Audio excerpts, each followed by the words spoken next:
During a rally last weekend, Donald Trump assured the people in the crowd that nobody ever leaves his rallies early.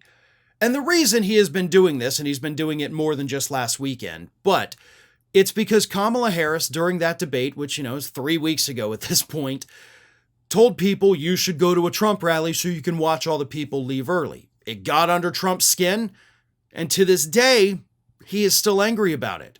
So in that rally last weekend, after he had mentioned that nobody leaves early, and he's done it in several rallies since then, but he said the reason people were looking like they're leaving early was because the stupid people he has in charge of his rallies, he did call them stupid, what they do is they get a line of people backstage so that they go get their picture taken with Donald Trump. And they do that after the event because, we never know what's going to happen before. So those people aren't leaving, okay? That's just crazy. No, they're going to line up backstage so he can take pictures with them, which of course doesn't ever happen. So it was easily verifiable as a lie as soon as he said it, because there would be photographic evidence of people every rally getting pictures with him. And due to the complete lack of that, we know that that was not true. But the Washington Post wasn't satisfied with that. The Washington Post said, well, hold up. Why don't we talk to some of these people? I mean, that's a smart idea, right? You're present at the rallies. You send reporters. You literally see the people walking out. Talk to them. Ask, why are you leaving? The man's been on stage for 20 minutes and you're walking out. So apparently the Washington Post did have a light bulb moment, and they're like, you know what? Let's just ask them.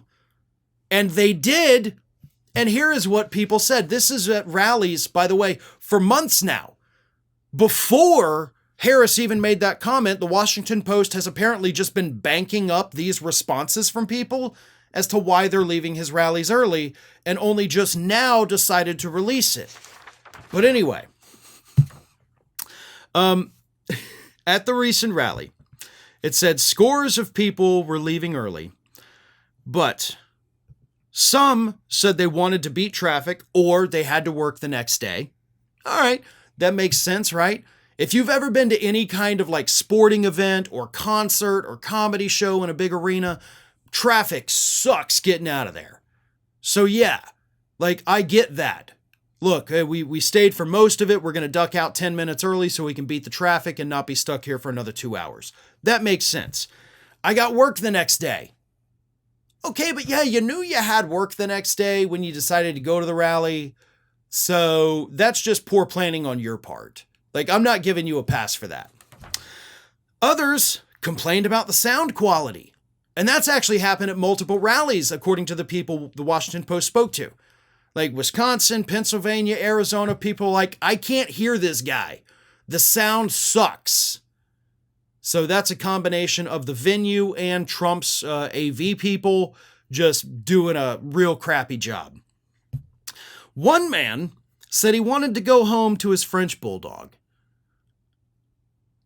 So there was a guy at a Trump rally who's like, yeah, but I'd rather go be with my dog. Like, why am I here? I got a dog at home. I could be having fun with a dog, and I'm listening to this dog. This guy's like, screw this. I'm going back to the good dog. Another needed to get home to his daughter. Did you leave a child at home unattended so you could go to a Trump rally? I mean, that says a lot about you as a parent. Honestly, the daughter was probably better off without you if that's the case. Jesus Christ. A third had brought his Yorkie with him that started acting out. Yeah, I mean, Trump hates dogs, hates all animals, really. I wouldn't bring a dog to a Trump rally. And if I were a dog at a Trump rally, I'd probably be acting out too. A fourth man left because he said his phone died. Now that's the most BS excuse ever. Like, oh no, my phone died. I got to get out of here. Like, really? Like, why?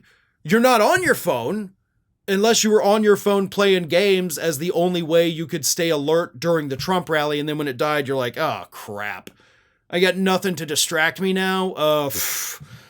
I'm done, I guess. I'm not going to sit here without something to distract me.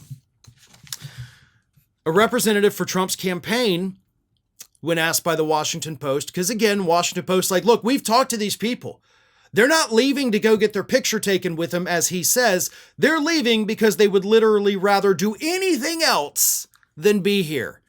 So the Trump campaign said, the fake news media never wants to report the truth about President Trump's rallies. They're the biggest political events in history. Everywhere President Trump goes, thousands of supporters show up to see him, waiting in line for hours to hear him deliver his uplifting message to make America strong, safe, and wealthy again. Okay, he's not going to do any of those things, but it's nice that you're like, the media sucks. Well, the media is telling you that, hey, this guy's literally lying and we busted him on it. What do you have to say? And like, we have to say the media sucks. In Atlanta, over the summer, crowds gathered for several blocks in the sweltering heat down a busy highway waiting to get inside a Trump rally. But as he kept talking, slashing into Republican Governor Brian Kemp and going off script, hundreds, if not thousands of people left the arena. More recently, in Indiana, Pennsylvania, attendees trickled out as Trump falsely claimed that every legal expert wanted abortion policy sent back to the states over an hour into his speech. And then, at the Kovalchik Convention and Athletic Complex, by 9:20 p.m., about 90 minutes after he began, while Trump called the nation's capital a horror show, you had people trickling out. In Las Vegas, some attendees grew frustrated with Trump's tardiness and said they had trouble hearing him. A reporter standing by the door counted more than 200 people leaving in the first 20 minutes. One attendee said they still love Trump, but said the former president would have said, "You're fired," if anyone else had been as late as he was. One woman, age 22, quickly grew tired of the insults and was ready to leave. She said it was the insults and being an hour late.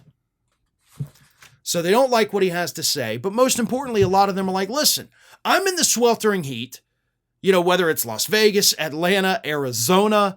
Yeah, in the summer, outside, not the place you want to be, trust me. So they're like, this guy showed up an hour late. Some rallies, he's been 3 hours late. And a lot of people are looking at that like, hey, if you can't respect us enough to be on time, then we're not going to respect you enough to sit through this whole thing. We have lives to live. You are not the center of all of our universes. But the funniest one is what happened in Tucson, Arizona.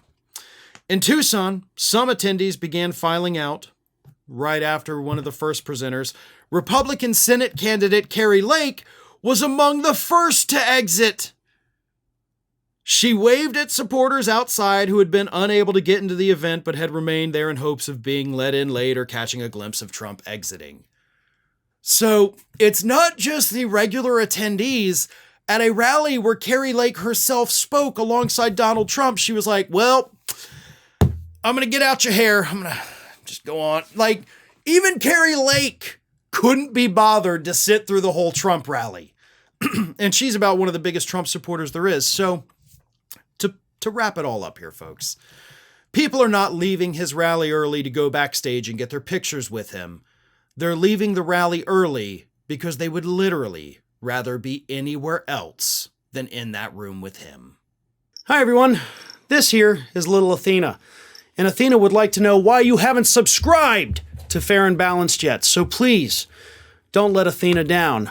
Subscribe today.